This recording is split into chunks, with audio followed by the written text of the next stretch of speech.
All right, Divine Light, and welcome back. So we're going to do a close-up analysis of this sacred artifact from Ojuelos de Jalisco in Mexico, and kind of just analyze it the way that I would. I've been studying these artifacts for over 10 years now, and so I have a pretty well-rounded understanding of what I'm looking at.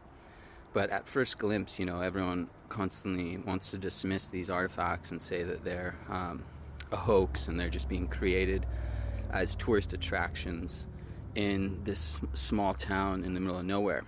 But when you look at the artifacts, you really have to start to say, okay, as a lapidary artist, if you engrave or carve into a stone, then you basically freshly open up that exact location with a grinding bit, and you've grinded open the stone and created basically a fresh new opening in the stone.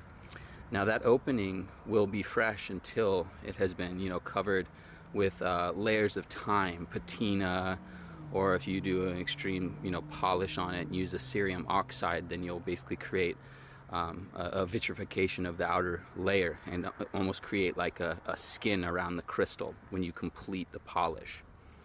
But what you see on the Ojuelos artifacts is a consistent built-up patina, and a patina is basically like a calcification of minerals that forms all around the artifact, meaning like every single crack and crevice.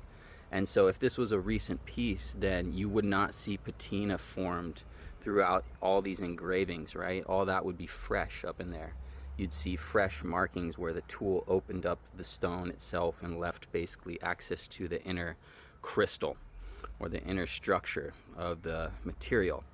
But what we see here is a consistent, really extreme, high level of patina that's covering the full piece, and we see built up manganese deposits as well. You can see them visually, right? You can get in there with a loupe, but notice the extreme manganese buildup, and that only happens from 500 to thousands of years, especially with a big built up deposit like this. And notice what we're looking at is, like I said, the patina and the manganese calcium buildup, the deposit of minerals that basically will build up after time. And it happens through a process where artifact like this will be sitting out in Mother Nature or buried in the earth. And as water that's mineral rich will pass over the artifact through thousands of years, it will create basically an evaporation process that once that water that's mineral rich evaporates, it'll leave the leftover crystal, the minerals within the water, as a deposit on the artifact.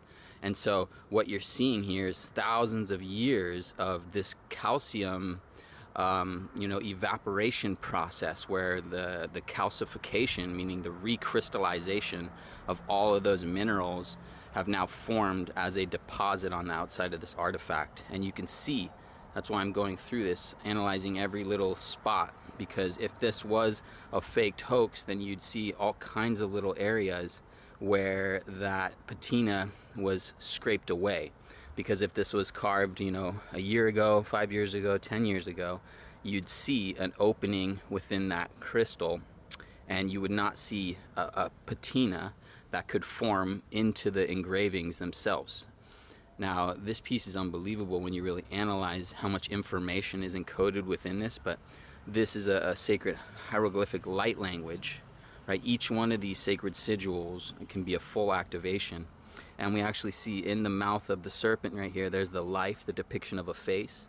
And on the opposite side, we see a depiction of a skull. So we see life and death depicted in the mouth of the serpent. So the serpent playing a role in the full process of transformation, right? And I think right here is a representation of some Stargate technology, or a communication, as the device that this being is communicating through seems to be highly advanced. Looks almost like a Stargate, and this being is holding almost like the next generation. So we're constantly seeing an offering of the genetics, and here we see an offering of technology. So this being right here is holding the UFO, and this planet, right, we see almost like movement, opening up portal technology in the planet itself. but completely covered. The ceremony is covered with these sacred glyphs, pre-proto-Atlantean, very abstract but yet very consistent type of glyph systems that we need to understand. We've unlocked that there's over 10 different types of light languages on these artifacts, and we're starting to have access to quantum coherence through AI to decipher them and run the algorithmic checks connecting any other past civilizations that have established a glyph system like the Epi Olmec and much more. But it's spanning worldwide, so we knew that there was a global communication. They were working with Stargate technologies, and we're starting to truly understand the technologies of the ancient past and the divine future. Stay tuned. Thank you so much for watching. In the divine light, blessed.